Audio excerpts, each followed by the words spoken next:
Okay. How are you doing? Good, Hamdra. Are you in two places? In one place?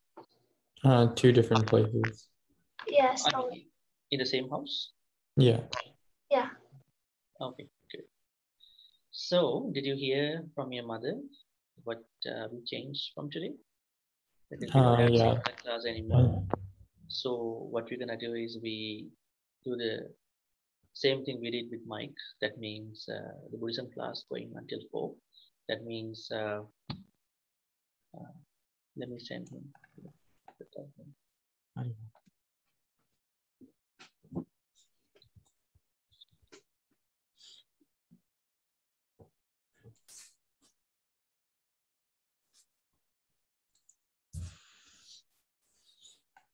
Yeah.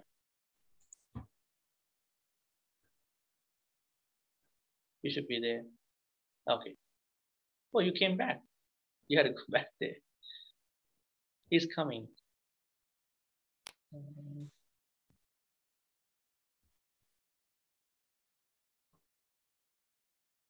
Okay. Yeah, good. Yeah. So yeah, so from it's already 2:41. So around 3:05, Bhante Sumedhi will continue with another lesson. Actually, we have actually I don't know whether you saw the syllabus here. Let's see, let me show you.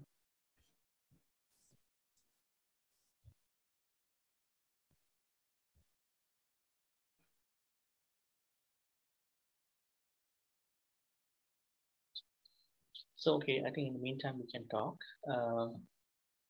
So actually, I drafted a syllabus, and in that syllabus there are lessons. So it's all about the Buddha's different qualities, and Buddha's leadership, Buddha's time management, Buddha's reliability, Buddha's disciple. So I asked him to pick some of the later topics, so he can start and continue. So it's a topic that I was expecting to talk in the next year. He will be discussing with you.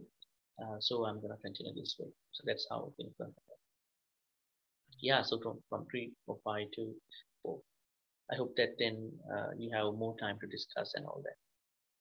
So do you remember where we left off that day? I think it was. We did Sila Paramita? We did Sila Nikama. We did Nikam. Today is paññā, right? Mm-hmm. So all that come under. I can go to the website now, so you can take a look.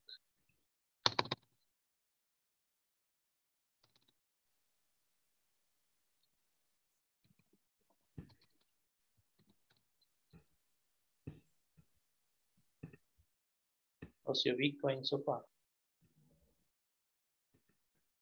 Good, Hamdra. Great. Okay.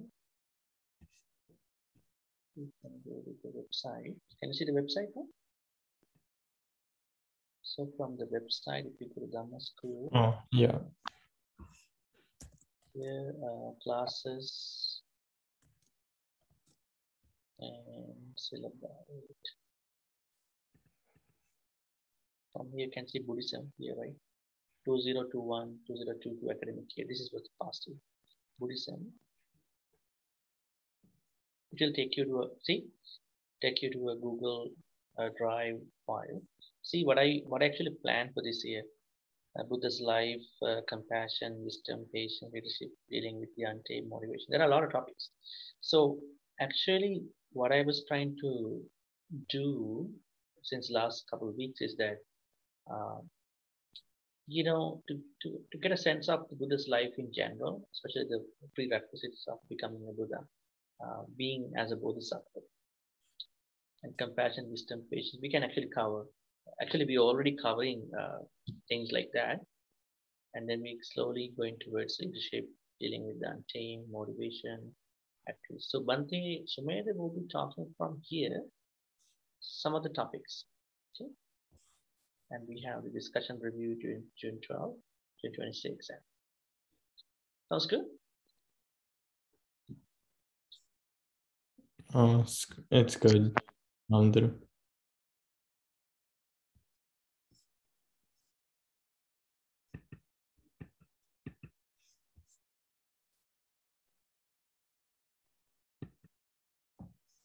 Andrew, you're on mute. Yeah, sorry about that.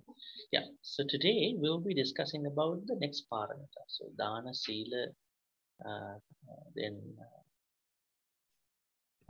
Dana, Sila, Nekkhamma, Dana, Sila, Nekkhamma, today paññā. Okay, that's a good one. Okay, so what is paññā? Paññā means prajñāva in Sinhala, right? So what is paññā?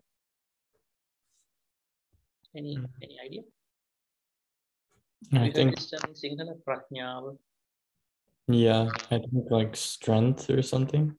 strength? Not exactly. Knowledge. That's a good point that we had to talk about these terms, like similar terms. Not exactly the knowledge. Wisdom. Yeah, wisdom is the normal word term that we use for paññā. But there is something we had to discuss. Now, in society, we have knowledgeable people, intellectual people, and we have wise people. Knowledge, intellect, and wisdom. Even in that context, in the secular society, we can see a difference. How do you see these three? I mean, of course, there is a difference. Knowledge, intellect, and then wisdom. Now, what you are learning now is called by knowledge. You're learning knowledge. This is a knowledge that is in the books, and then the knowledge from me. So that is knowledge. Whatever you learn is knowledge. Intellect. What is intellect? I think intellect is like when you're able to think of something yourself. When you're able to think something for yourself. Really? Intellect. Yeah, I think same thing as Aya. Intellect simply means in the philosophy, I understand, is that being able to utilize your knowledge at the right time, in the right way, for a certain circumstance. Is that a very easy thing or difficult for many? I think for most people, it's easy for some things, but difficult for others. So intellect seems to be that you are utilizing your knowledge, because knowledge you don't know when you're going to use the knowledge. I mean, of course, if you go to a school, then you're going to be teaching, right? You know what you learn. But, intellect in terms of your life is that you are able to apply, that's a correct word, apply the knowledge at the right time, to the right circumstance. Then what is wisdom? Wisdom, I think it's some experience you gain yourself from doing something. Yeah, so it can be hands-on experience. So in Buddhism, wisdom, paññā, has a bigger meaning, not like the normal wisdom literature that we know in English. Okay, so in Buddhism, there is one sutta I wanted to say. It is in one Nikaya, actually, we call it Sangiti Sutta. The wisdom has been described as in three formats. The first one is Suttamaya paññā. Avindu, are you there? Yeah, I'm here. Okay. The first one is Suttamaya paññā. Suttamaya paññā means wisdom gained through knowledge. Not knowledge, actually. Sorry. Listening. Wisdom you gain through listening. Can we gain wisdom through listening? No. You can acquire knowledge. You can gain knowledge by reading a book, maybe from somebody. Can you gain wisdom through listening? What do you think about it? I don't think you can, because you have to do it yourself. Okay. I mean, you're talking from a secular point of view, right? In society, like everything that you learn, that you hear from somebody could be knowledge. This is the normal norm. But what if that you approach a monk, spiritual person who has his own, experiences about spirituality, I would say purification, calmness.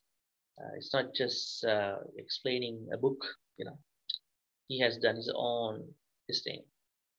In Buddhism, it says, because Buddhism brings wisdom into a point where people attain Nibbana, right? That is why it says even listening to a Dhamma talk, Dhamma discussion, so on and so forth, one can gain some sort of wisdom. It's not the wisdom that we expect in that bigger term, but still it is possible to earn wisdom through listening. That is why Buddhists always like listening to Dhamma talks. But unfortunately, those Dhamma talks have been very, personalized, and then you have to sort of deconstruct elements, socio-political elements, and nowadays you will hardly listen to a Dhamma talk where there is real Dhamma. People describe from being, I would say, encountered with a lot of day-to-day things. So anyways, at that time, the Buddha says that you can acquire wisdom through listening. That is the first layer of wisdom in Buddhism. Suttamaya paññā. Suttamaya paññā. Second paññā is where you're going after Suttamaya paññā. So you gain wisdom through listening, and then you are now moving on to the second paññā, which is called by Chintamaya paññā. What is it? Chintamaya paññā. Can you repeat after me? Chintamaya. Chintamaya. Do you know a way that I can write something here? Probably I can type something here, right? In the chat. In the chat.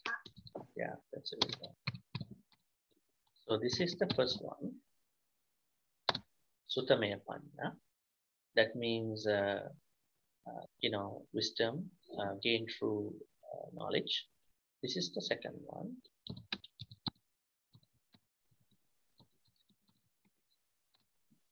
Okay, what is the second one? Chintamaya paññā. Chintamaya means now having listened to somebody or something, that you gain your wisdom, spiritual wisdom more likely here. And then do you need to accept it right away? No, you have to rationalize. You have to rationalize whether this is practical, this is really making sense. This is really leading me to understand the bigger truth behind my life, right? Something like that. So we have to rationalize the knowledge, even the knowledge that you treat as wisdom. So that means Buddha always asks us to rationalize everything that we hear from, even from the Dhamma, even from a monk. Don't need to accept right away. You can't accept right away because you have to check with your own, parameters, right?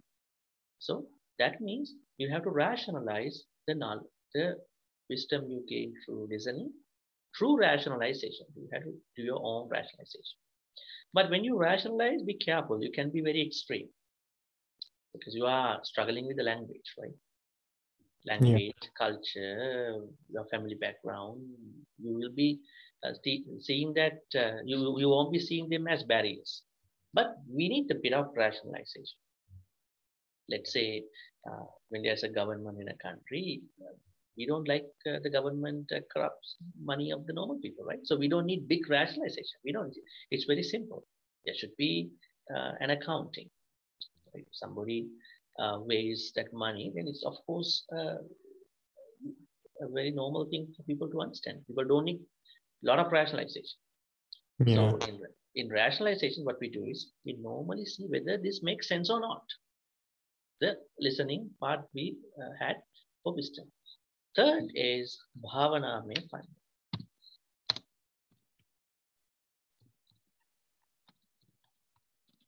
This is the third one. Bhavanāmaya paññā. Bhavanāmaya paññā means now you have rationalized, you have something makes sense with you, either spiritual or secular. Now you want to cultivate your mind. So when you cultivate your mind, you gain the best wisdom. Let's say you hear this is the way that I can practice compassion, loving kindness, right? These good qualities. And then you think that I want to cultivate, I would say cultivate these things in my mind, right? So when you cultivate, the more you cultivate, the wiser you are, right? So that is the cultivation part. So wisdom has a cultivation part. Now, can you sort of tell me your version of these three? Or we can give a start. What is paññā and how does Buddhism view paññā, wisdom?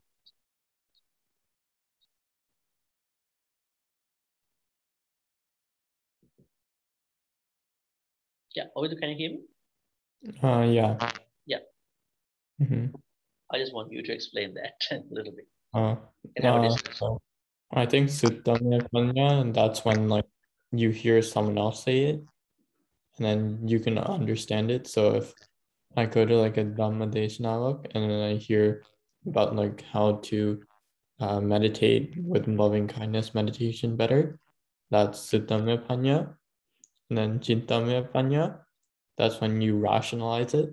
So after I hear the Dhamma, and then I can like think about why it works and why like how it's applicable, and then that's Chintamaya Paññā. And then after, finally, it's Bhavanamaya Paññā, where I can then go and then think about it and then cultivate my mind on it.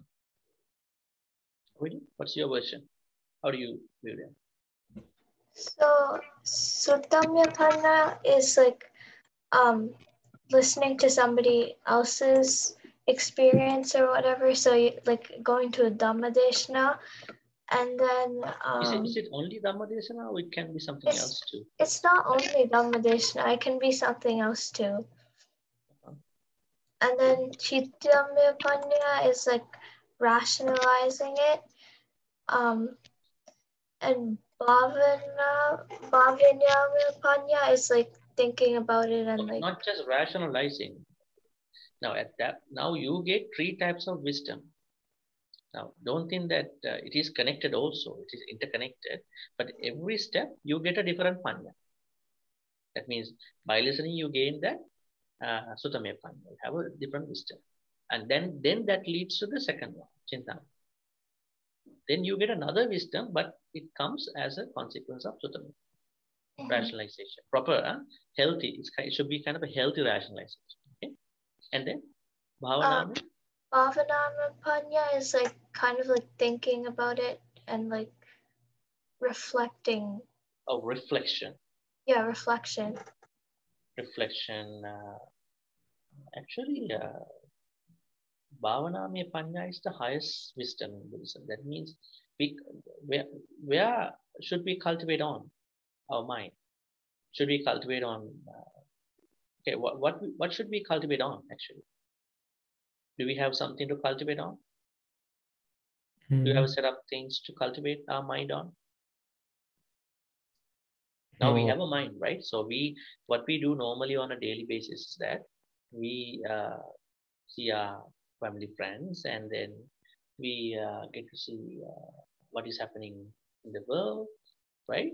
So what oftentimes happens is that our mind is pretty much bombarded with a lot of data about the secular life, mostly distracting, probably pressurizing, depressing, stressing, probably happier stuff too.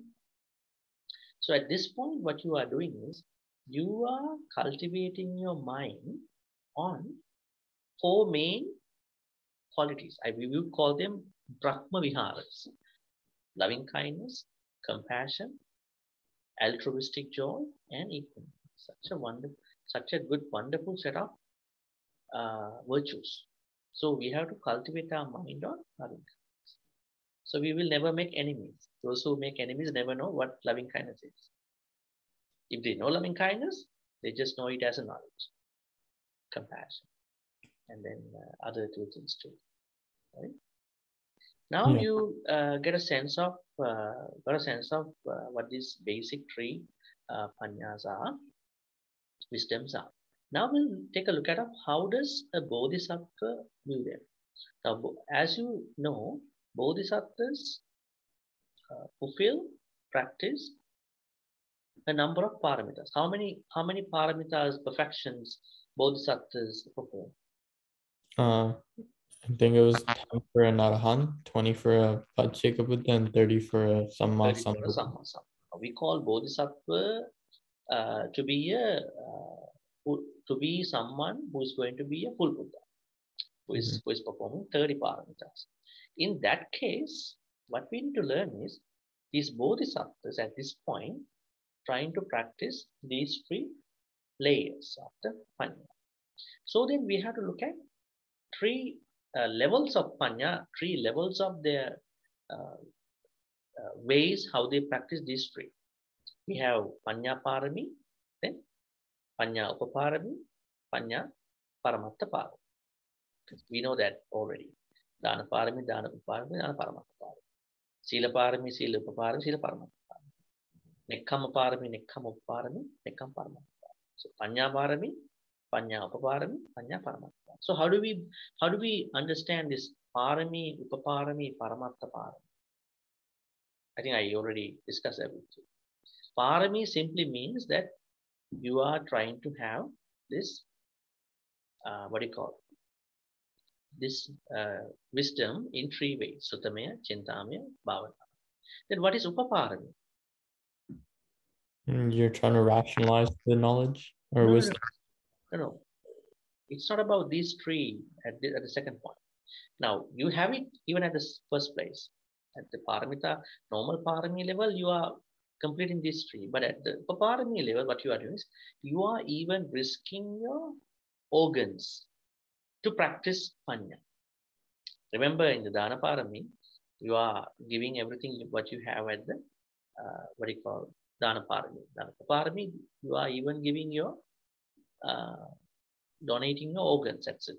Probably blood donation kind of stuff. And dana paramatta parami was Your life. where you even risk your life. I mean, don't do that. It's only for the bodhisattvas, okay? Don't try to attempt. A disclaimer always here. And for paññā pārami, you are practicing these three even at the first paññā pārami. Paññā upapārami is even something happens to your organs, you are still continuing these three types of paññā. Sutameya, Chintamaya, Bhavana. Because somebody might come and tell, hey, you can't practice this. You have to practice something else. But the bodhisattvas, they are very much focused on these three. I mean, they are practicing these three, whatever the things happen to their organs. And then paññā paramatta pārami simply means even they risk their life for practicing these three. Sutameya, Chintamaya, Bhavana. You get the main idea behind.